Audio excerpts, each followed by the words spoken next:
ఫైనల్గా వినాయక టెంపుల్ దగ్గరికి వస్తామండి. ఖైరతాబాద్ గణేష్ దగ్గరికి. చూడండి ఎంత క్రౌడ్గా ఉందో.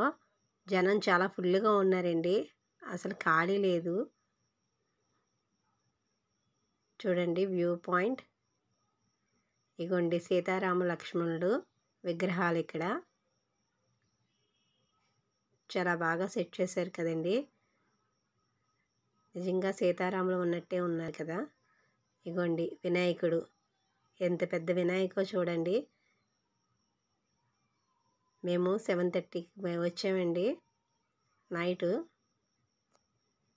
దర్శనం అయ్యేటప్పటికి మాకు 10 అయిపోయిందండి.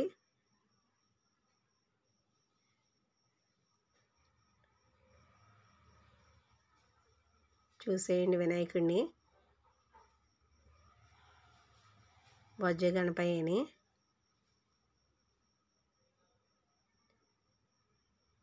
ఈ వీడియో మీకు నచ్చినట్టయితే లైక్ చేయండి, షేర్ చేయండి. మరికొన్ని వీడియోస్ కోసం మా ఛానల్ సబ్స్క్రైబ్ చేయండి. Thank you for watching.